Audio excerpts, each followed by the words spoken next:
Salut la famille, bienvenue pour une nouvelle vidéo. Vous me rejoignez dans le daily, dans la Porsche Turbo S que j'ai récupérée il n'y a pas trop longtemps. Et je suis tellement content parce que d'avoir cette voiture de nouveau et de pouvoir rouler avec un peu tous les jours, c'est vraiment trop cool. Et aujourd'hui on va parler, je vais répondre un peu à une des questions qui revient le plus sur cette voiture. Alors on va rentrer dans un tunnel, j'espère que niveau luminosité ça va aller. Alors une des questions qui revient le plus sur cette voiture, et d'ailleurs juste avec souvent les vidéos que je fais sur une supercar, c'est quels sont les coûts derrière. Donc si toi tu as envie d'avoir une supercar, quels sont les coûts cachés. Et moi je trouve ce genre de vidéo super intéressant parce que bon, avoir une supercar, il y a le prix d'achat et ensuite bien sûr il y a le prix de la maintenance, le prix d'entretien, et si tu fais des modifs, le prix des modifs pardon. Donc comme sur celle-ci je l'ai pas mal modifié, on va faire un tour complet et parler un petit peu du prix de tout et vous donner une idée de tout ça cumulé. Aussi, juste avant qu'on continue, j'ai envie de mettre un petit rappel que je mets en dessous le lien au site de mes nouvelles chaussures Dream Create Shell, les chaussures DCS, ma deuxième chaussure, au cas où que tu ne me suis pas sur Insta et t'as pas vu que j'ai annoncé ma deuxième paire de chaussures. Le site est en dessous, normalement il devrait rester dans à peu près toutes les tailles, peut-être que c'est déjà vendu, je suis pas sûr exactement quand cette vidéo est sortie, mais si jamais ça t'intéresse, il y a aussi l'histoire de la chaussure etc sur le site, une petite vidéo. Et si jamais tu veux commander ta paire, on a descendu le prix de 25% comparé à la première qui était à 209 € en prix non précommande. Là on est à 149 €. Et on a du stock, donc du coup elles vont être livrées normalement sous 48 heures. Donc au lieu d'attendre les 6 semaines comme la dernière. Voilà, on va aller se garer vite fait pour pouvoir faire un tour complet de la voiture et parler un petit peu. Et ça risque d'être une vidéo moi qui me fout un peu le seum parce que c'est la première fois que je vais faire le calcul complet. Un classique à Monaco quand tu arrives sur le port, c'est de regarder un petit peu les bateaux qu'il y a. C'est un truc de dingue. T'as vu, t'en as deux collés juste là. T'as vu tous les satellites qu'il a, celui-là au-dessus. Donc ça, les grosses boules que vous voyez en haut, en gros c'est pour les systèmes de navigation, c'est pour l'internet qu'ils vont avoir dans le bateau. Tout ça, mais voilà, c'est impressionnant. Et l'autre, là, le premier qu'on a vu, apparemment c'est le bateau de l'ex de Maria Carey. Voilà, information complètement inutile, mais vous le savez maintenant. Vite fait, avant que je commence avec la vidéo, je viens de finir de filmer et je me suis dit j'ai pas envie que vous pensiez que je fais ça juste pour vous dire ah regardez ce que j'ai dépensé sur ma caisse. C'est juste parce que moi perso je trouve ça super intéressant de donner les infos de quelqu'un, d'un propriétaire d'une de ces caisses, et peut-être que ça pourrait vous aider et vous prévenir en avance des coûts qui sont associés derrière. Et comme pour moi ça a toujours été un rêve d'avoir ça, j'ai envie de partager tous les détails, les beaux et aussi les un peu moins beaux et les un peu plus les problèmes financiers qui peuvent venir avec une voiture comme ça. Donc j'ai envie d'être complètement transparent avec vous et c'est pour ça que je fais cette vidéo et non pas pour juste vous parler des prix de toutes les options et de la caisse et de vous le montrer juste pour faire le mec. Voilà, je voulais juste dire ça parce que c'est toujours un peu bizarre dès que tu commences à parler de prix, j'ai mis ci, ça sur la caisse. Voilà, j'ai pas envie que ce soit mal compris.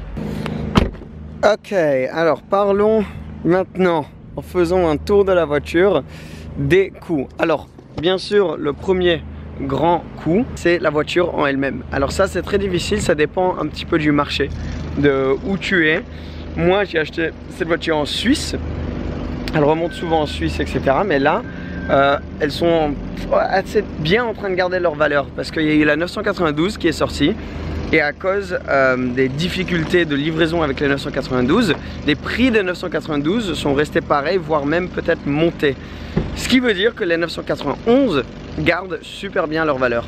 Donc c'est une bonne nouvelle.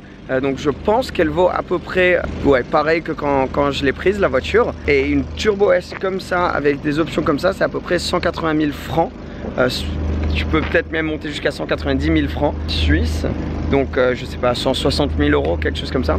Donc on va commencer avec ça en euros. On va dire 160 000 € pour la voiture, à peu près. Après bon, ça dépend la config, ça dépend où tu l'achètes, ça dépend de l'année, les kilomètres et tout ça. Mais on est aux alentours de ça. Le deuxième plus grand coût, bien sûr, c'est l'assurance. Donc moi, en étant jeune, je me fais quand même un peu lyncher niveau assurance. Ça aussi, c'est très dur de dire parce que ça dépend qui tu es, ton historique, etc. Et sur une voiture comme ça, bon, moi c'est aux alentours des 2000-2500 francs suisses. Donc ouais, c'est quand même beaucoup par an ça. Donc mais après si tu as un historique, je pense que tu peux descendre 800-900. Un bon historique et que je sais pas, tu as quand même beaucoup plus d'années d'expérience que moi. Ensuite, qu'est-ce qu'il y a? Alors, il y a sur celle-ci le 2 plus 2 ans de garantie. Donc, en théorie, tout ce qui est avec la voiture est sous garantie. Donc, depuis que je l'ai eu, je touche du bois là, je n'ai pas eu à avoir un coût au niveau de la maintenance de la voiture. Et si jamais quelque chose casse, la voiture est encore sous garantie jusqu'en fin 2022. Celle-ci. Donc pas mal du tout, ça c'est une option qui est vraiment importante. Quand je regardais les voitures qu'il y avait en ligne, je cherchais vraiment pour celles qui avaient la garantie en plus. Alors vous allez vous dire, est-ce que la garantie continue avec toutes les modifs que tu as mis sur la voiture? Ben, la réponse est oui. Toutes les modifs que j'ai fait ma voiture ont été faites en pensant à la garantie et pour que je garde la garantie. Mais si jamais par exemple avec tes cartes tu fais quelque chose qui risque ta garantie, tes cartes eux-mêmes te remplacent à une valeur équivalente de la garantie de base de Porsche avec une garantie tes cartes.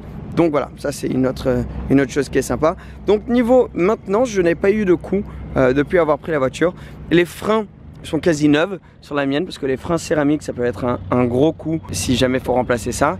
Les miens sont carrément neuves, quasiment neuves pardon. Sur les Turbo S, je crois que c'est une option standard. Alors j'ai déjà fait une vidéo complète où on parle de toutes les options de base qu'a cette voiture et le prix des options de base qui me semble monter jusqu'à 55 000 €. Donc si jamais, je vais mettre un lien en dessous ou quelque chose pour que vous puissiez trouver cette vidéo. Mais qu'est-ce que j'ai fait du coup pour avoir ce produit final que je trouve juste magnifique? T'as vu comme elle est basse, elle est agressive cette voiture. Combien ça coûte pour avoir toutes les modifs que j'ai fait sur celle-ci? Alors, la première modification que j'ai faite, c'était l'échappement. Donc là on est sur un échappement Quicksilver, donc ça se voit pas du tout de l'extérieur parce qu'on a gardé les tips originaux du coup de la Turbo S. C'est un échappement qui a été fait sur mesure pour ma voiture, donc il y a eu 3 mois de développement. Donc normalement il y a un coût élevé pour avoir un échappement sur mesure. Moi j'ai eu un prix sympathique dessus, mais un échappement comme ça, maintenant si tu as envie d'aller l'acheter, c'est aux alentours des 5 000 €, 5 000, 5 500 €. Il y en a encore plus cher, aux alentours des 10 000. Mais en moyenne, si tu veux un échappement sympa, tu es vers les 5 000 à 6 000 € sur une voiture comme celle-ci. Donc ça, c'était la première modification que j'ai fait. Donc total, là, on est à, disons, avec l'assurance, etc. On va arrondir et dire 175 000 € pour la voiture avec tout. Non, c'est quoi, on va arrondir, on va dire 170 000 €. Assurance, voiture, tout ça pour l'instant. Après, il y a ce que j'ai fait ensuite, c'est les jantes. Alors la deuxième modif que j'ai mis sur la voiture, c'était les jantes. Alors les jantes, celles-ci, c'est les Formula 4 Race de chez Tecart. Je les trouve super belles, elles sont aussi très légères et des jantes légères ça a un effet sur le comportement de la voiture parce que bien sûr tu as ce poids qui est dans les 4 coins de la voiture. Le fait d'avoir des jantes plus légères quand même ça change quelque chose. Ces jantes là il me semble sont vers les 4 500 à 5 000 € pour les 4 jantes. Tu sais quoi, je l'ai même sur mon téléphone, je vais juste ressortir la liste exacte. Alors les jantes Formula 4, oui on est à 4 500 €. Donc 4 500 € en plus, ça nous monte à 175 000 € au total pour la voiture pour l'instant. Et ensuite, il y a eu la chose qui coûte le plus pour les entre guillemets petits changements autour de la voiture, c'est le carbone. Mais le carbone est tellement cher que du coup ça s'accumule assez vite. Par exemple, là, on a rajouté avec tes cartes les LED à l'avant en carbone. Mais ça, il faut que tu prennes les deux. Et il faut aussi que tu prennes les lames, tu vois. Donc tu peux juste avoir le contour du LED, mais ensuite tu peux aussi avoir les lames. Alors pour avoir les deux, il me semble, pareil, je vais ressortir ma liste, que c'était aux alentours des 2 000 €. Ouais, voilà. Donc c'est 2 000 € quasiment pour avoir les LED avant comme ça en carbone. Puis il y a le bas de caisse sur le côté qu'on a changé aussi. Toutes les options carbone sont aux alentours des mêmes prix. Les bas de caisse, pour les deux bas de caisse, c'est aux alentours des 3 000 €. Donc là en carbone on est déjà aux alentours de 5 000, 5 500 € pour ces différences là. Il y a aussi eu ici le petit aileron qu'on a ajouté. Bon, je vous lis la liste parce que vous étiez beaucoup à demander. Alors ça c'est le Aero Trims Glossy, non c'est Diffuser, Louvers, Roof Carbon Design. Ça c'est 960 €. Donc vers 1000 € pour ça ici en carbone. Puis on a le diffuseur aussi. Diffuseur, celui-là il était moins cher que je pensais. En vrai, pareil lui aussi vers les 1000 €, mais comme c'est un énorme truc de carbone, mais après c'est assez simple, tu vois, il n'y a pas de plis, etc. Donc c'est assez simple à mettre en place. Donc encore vers les 1000 €. Il y a quoi d'autre? Il y a ici pareil, à peu près le même prix pour les finitions en carbone juste là. Et après il y a aussi les différences qu'on a fait, une des grosses qu'à la fin on n'a toujours pas mis sur la voiture, c'est les sièges, l'arrière des sièges juste là. Ça, il me semble que c'était vers les 2500 € justement pour avoir l'arrière des sièges. Après les tapis, ça c'était, bon, c'est une option qui est beaucoup moins chère. Je crois que c'est 300 € pour les tapis. Et pareil pour les pédales en alu. Après, c'est quasiment toutes les différences qu'on a mis au niveau esthétique de la voiture. Le dernier truc qu'on a changé aussi, c'est le rabaissement. Alors ça, c'est des springs. Ils appellent ça, et bon, ça fait plus que juste rabaisser la voiture, ça rajoute aussi au niveau de la sportivité, et ça c'est vers 600 €. Donc voilà, si on met tout ensemble, après taxes, etc., il y en a pour, disons, à peu près 25 000 € de kit sur cette voiture. Donc ça fait quand même une différence. Maintenant que je le dis comme ça, je me dis ah oui quand même. Donc tes cartes, bon, il y a un prix derrière, c'est la meilleure qualité que tu peux avoir. Donc bien sûr, il y a un prix qui vient avec ça. Mais quand tu regardes les options de base de chez Porsche, c'est à peu près pareil, même voire un peu moins cher chez tes cartes. Parce que par exemple, quand tu regardes que chez Porsche, juste pour avoir les pare-soleil là en Alcantara, c'est 600 balles, tu commences à dire que bon, tes cartes, ils doivent faire tout sur mesure, ils font dans des quantités plus basses que Porsche et tout fait chez eux, beaucoup de choses faites à la main. Donc c'est bon, c'est cher c'est sûr, mais franchement je trouve ça assez raisonnable, si c'est même possible d'avoir quelque chose à ce prix là de raisonnable pour le prix des options. Mais bon, on fait le total de tout, la voiture disons 160, l'assurance on va et les coûts je sais pas de livraison etc, on va arrondir à 5, donc 165, 5000 pour l'échappement, 170, ensuite 25 000 pour tout le reste, on est à 195 000 €. Voilà, donc pour avoir une voiture comme celle-ci, ça coûte, ben voilà, pour être complètement clair avec vous, complètement ouvert, j'avais fait une vidéo comme ça pour mon R8 et vous avez aimé, mais j'avais pas encore fait pour la Porsche. Après, oui, bien sûr, il y a des coûts qui viennent tout le temps. Par exemple, sur ma Ferrari, j'ai eu une ou deux petites révisions à faire et à chaque fois sur une voiture comme ça finit par être plus cher. Tu vois, sur une voiture plus daily, une Audi A3, une Mercedes classe A, etc. Tu peux t'en sortir pour pas trop cher à chaque fois que tu fais ta révision. Sur une voiture comme ça, si t'es pas garanti, faut compter à chaque fois, je dirais plus de 1000 €, entre 1000 et 3000 € sur une révision. Donc ça c'est un coup à vraiment garder en tête. Donc dès que j'entends des amis ou des personnes dans le monde auto dire ah je vais m'acheter ma première supercar, je mets tout ce que je peux dans la voiture, il faut toujours laisser de côté pour la maintenance. Il faut vraiment faire attention parce que dès que tu as un petit problème, dès que tu as un petit pet dessus et que tu as envie qu'elle soit nickel, il y a toujours un coût. Souvent aussi sur celle-ci, pas trop parce que c'est une 911, mais souvent sur les supercars, il y a aussi des pièces de la voiture qui sont gigantesques. Donc je me rappelle sur ma Lotus par exemple, tout l'avant de la voiture c'était une pièce.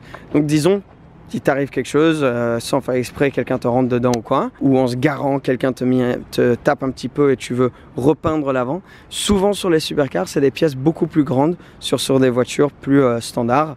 Et donc du coup, les coûts de réparation sont aussi beaucoup plus élevés. En plus de ça, ils utilisent souvent des peintures plus élaborées, plus travaillées, et donc le coût est beaucoup plus haut. Donc le prix d'avoir une supercar, ben, c'est sûr qu'il y a le prix qui vient avec. Il y a sans noter le prix des pleins aussi, on en avait déjà parlé avec ma Ferrari qui elle consommait un truc de malade. La Porsche franchement ça va, avec l'échappement je crois qu'il y a un petit changement, elle consomme un petit peu plus quand même, mais sinon franchement ça va, c'est un 6 cylindres turbo donc c'est pas terrible, je suis à 10 litres au 100 à peu près, donc en moyenne, donc c'est franchement c'est pas terrible, il y en a beaucoup d'autres qui font beaucoup pire. Donc ça avec celle-ci c'est pas non plus trop mauvais et c'est pour ça que tu peux la conduire peut-être un peu plus en daily que d'autres supercars aussi. Mais voilà, à peu près un tour complet, complètement ouvert, honnête avec vous, des prix associés à une voiture comme celle-ci, le prix des modifs et le prix de maintenance de ma Porsche. Donc je voulais juste faire une vidéo super simple, on fait un tour justement de la caisse pour parler de ça. Peut-être que vous en foutez, peut-être que ça vous intéresse pas du tout, mais peut-être que si toi tu es en train de regarder sur le marché d'une Porsche, tu veux une turbo, tu veux mettre des pièces comme la mienne, ben maintenant tu sais le coût associé. Ou peut-être que tu es juste en train de regarder pour une supercar en général et ça te donne une ordre d'idée. Après chez Porsche, dis-toi que toutes les choses sont assez chères, niveau options, niveau modif, mais après tout marche. Donc tu dépenses peut-être un peu plus dans tout ce qui est config, mais ensuite au niveau maintenance annuelle, beaucoup moins que sur des italiennes, que sur une Lambo, que sur une Ferrari. Donc c'est à peu près équivalent, je dirais, quand tu fais le total après.